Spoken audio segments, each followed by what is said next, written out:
lot of strong showings this year from Microsoft, Sony, Nintendo, and the PC crowd. Personally, I'm pretty excited for all the things they talked about this year. More excited for some things, and kind of meh on the others. Of course, Microsoft came out and unveiling their new Xbox One S. I am personally not the biggest Xbox fan out there. I own a 360 and the original Xbox, but I never bought a One. It's looking pretty impressive. It's supposed to be 40% smaller than the current Xbox One system, and it will feature up to a 2 terabyte internal storage, which is pretty massive, but most games today are getting bigger, so it probably won't take you very long to fill that up in terms of, all the updates and DLCs that games have now. That will probably go pretty fast. The new console, though, will also feature an internal power supply, which has been left out of all the current Xbox systems. So that's that's gonna be a very cool addition here. I give them props for that. They seem to be leaving out their Kinect this go around, but from what I've seen, they will sell a attachment for those that still have one. So at least they're not dropping it completely. The nice thing, and I'm kind of excited about that one, the controller. It's going to be getting an overhaul, such as a grippier texture. It's supposed to be double the range of its current one, so that's pretty cool. And the biggest thing I'm excited about is that you'll be able to use it on PC without the use of a dongle, which is very good because I hate messing with those. The price tag they've shot out is for the 2 terabyte system, which is going to be the first released one, is going to be $399. But they seem to be holding the other less memory systems for closer to Christmas, I think, which makes sense because a lot of people will be buying those up for the holidays. The next thing that caught my attention will be Gears of War 4. I'm actually excited to see this because a friend of mine that does own an Xbox, he's owned all the Xboxes and all the Gears of War games. It's kind of become our tradition that whenever one comes out, me and him get together and we just play a marathon of Gears of War. And usually every time one comes out, we play all the other ones before that one comes out, just so we can get hyped back up. Surprisingly, we've never got burned out, which is shocking. It will feature Microsoft's new Play Anywhere feature, so if you buy the digital copy, you'll be able to play it on not only your Xbox, but you'll have your PC version as well.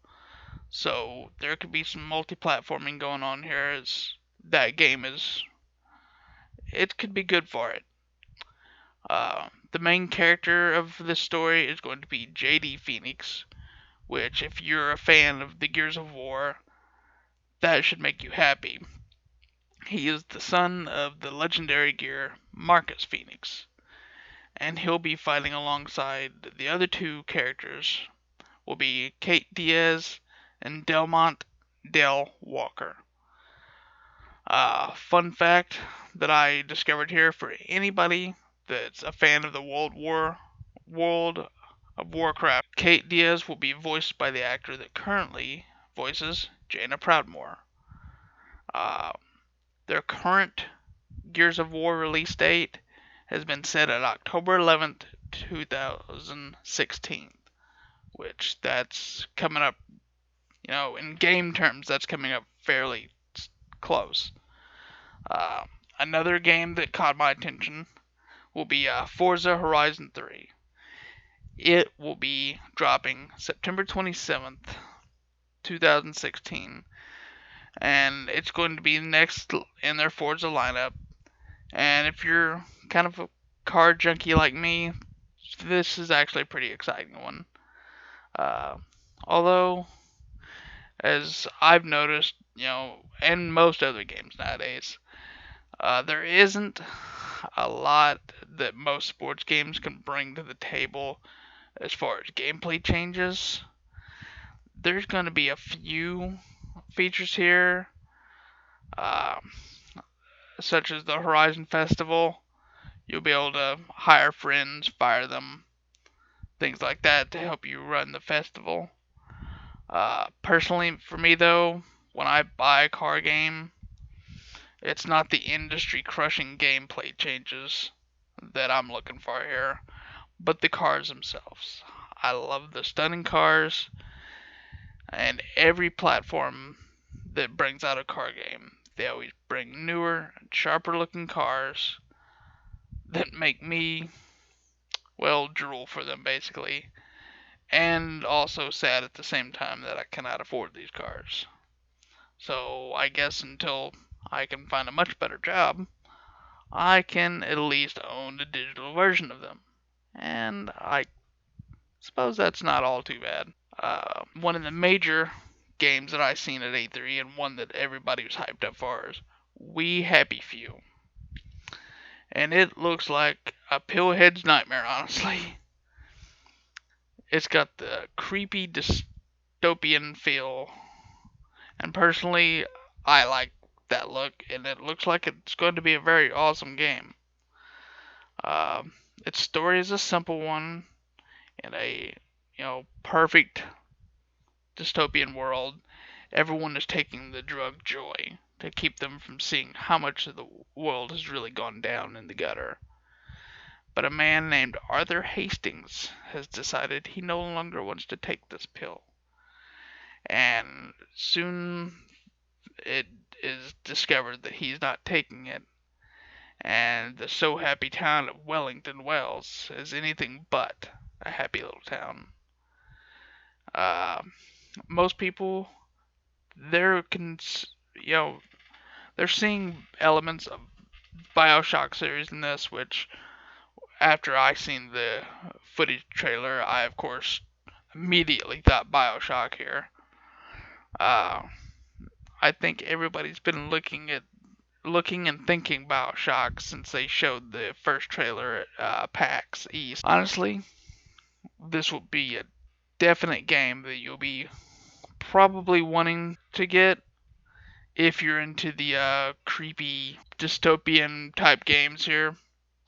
And I'll probably personally buy this one myself. I'm not gonna cover everything that was at E3 because wow, it was one hell of a packed show. I gotta say, it looks to be a very good time to be a gamer this year.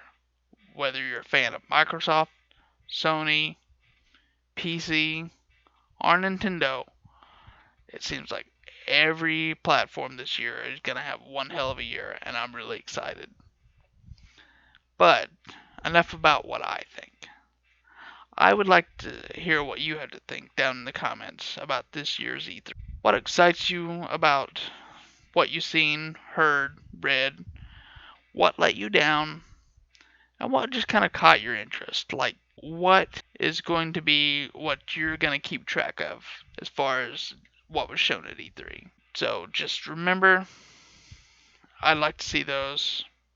Comment, get a little game going down there. And don't forget to like this video and subscribe to my channel if you like this video. And if you'd like to see more videos from me. Uh, and don't forget to show all your gamer brothers and sisters love. Be fair in the channel. Be fair in the chat. Don't, Although, you probably shouldn't hug a random stranger like that. So, if you're out on the town, don't just assume somebody's a gamer and walk up and hug them. I'm not talking about that kind of love. You're probably going to get to an awkward situation and get arrested. Or you may not. Who knows? Just some friendly advice there. Enjoy your day, and I'll talk to you all later. Peace out, my fellow gamers, and have a lovely day.